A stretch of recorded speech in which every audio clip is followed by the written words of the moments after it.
Today, I'm pretty excited because we're going to be talking about a small aspect of the creative process that sometimes gets overlooked, and that is how to seek out and take action on helpful feedback. First, I have to wet my whistle. That's not really a mug of the day, so we're going to go with mason jar of the day. Constructive criticism is important, but how do we go about finding it? Call it feedback, call it input, criticism, whatever you want to call it. It's crucial if we're going to improve in our craft, in our jobs, in our life. But even though many of us actually want this and actively seek it out, sometimes I've found it's hard to receive good, actionable feedback, something that I can actually bite into and take steps towards correcting or getting better at. So I've compiled a short list of some things that have helped me in the past, as well as some things that I've just recently found that I'm going to begin implementing. Now I can speak for myself that I always want to be improving myself and my craft, so this is something that I've actively sought out as long as I can remember. I'm oftentimes my own worst critic, and my wife even sometimes says that I'm kind of a glutton for punishment when it comes to this, but I've still found it very hard to find or to get feedback that is actually helpful for me, something that I can do. Oftentimes it's, oh, it's good or it's okay. That's not really something I can do anything with. So how do we get that feedback? How do we ask for that feedback that will actually give us some sort of task or some sort of way to improve? First though, you have to position yourself, your mind, to be accepting of feedback. You should receive it graciously, especially if you're asking for it, and admit that you can't always change everything all at once, and we'll actually hit on that here in just a minute as well, but you can work on one thing. You can just take even just one thing and move forward in that.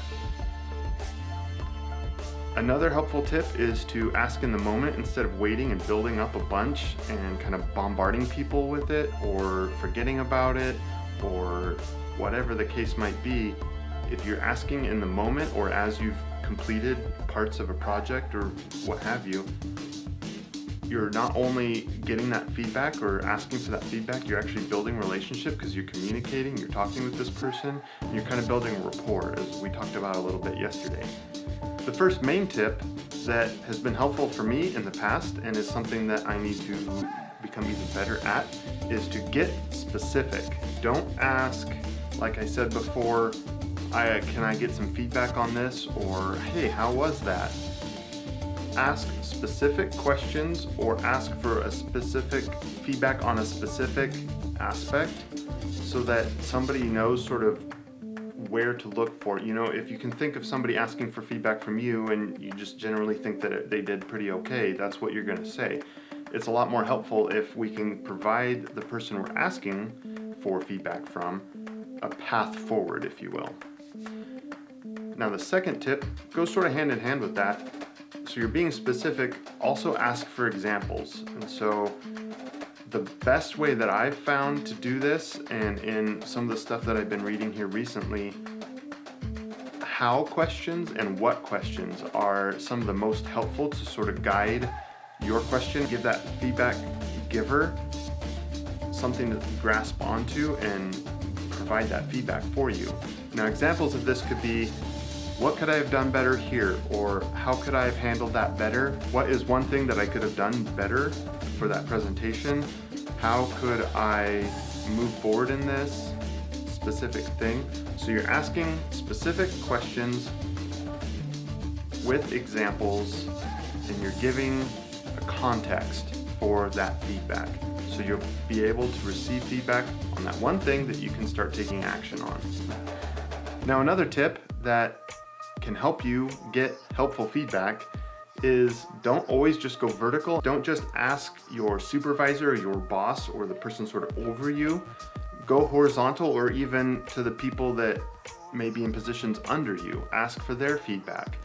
Something that's really helpful and is something that is a good suggestion that I actually just found out about and would like to start using is you can help others by providing feedback for them. And a lot of times this could look like giving them positive feedback. So, hey, I've noticed you're really good at this. Could you help me with, something related to that?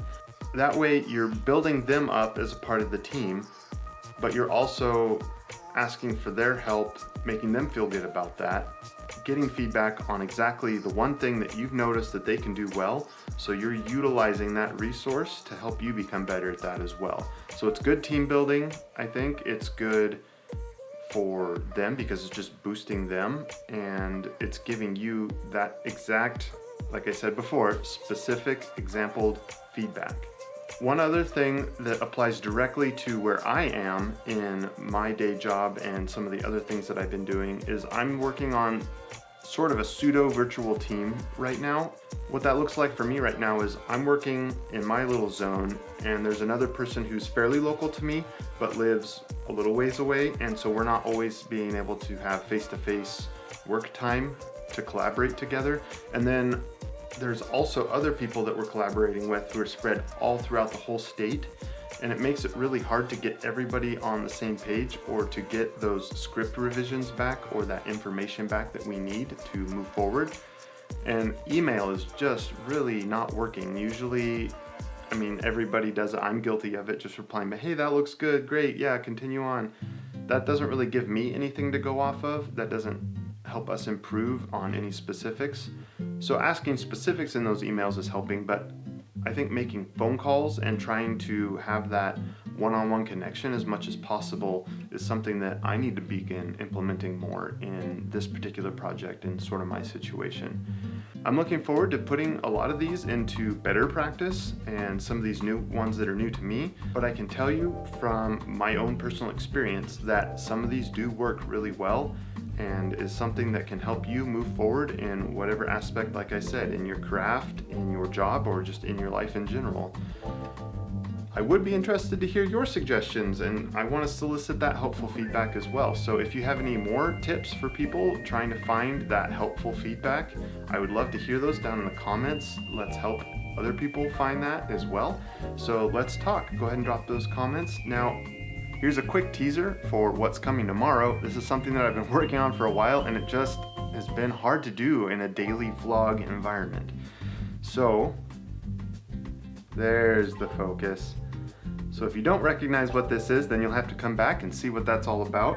If you do know what it is, then I think you'll still want to come back and see what we're doing with it tomorrow. So thanks for hanging out with me. I hope that this has been helpful. Click the living daylights out of that subscribe button, and don't forget to ring that bell so you're notified when I drop that video for tomorrow and the next day and the day after that. And then we're almost to the end of this 30-day vlogging thing. It's been quite an experience.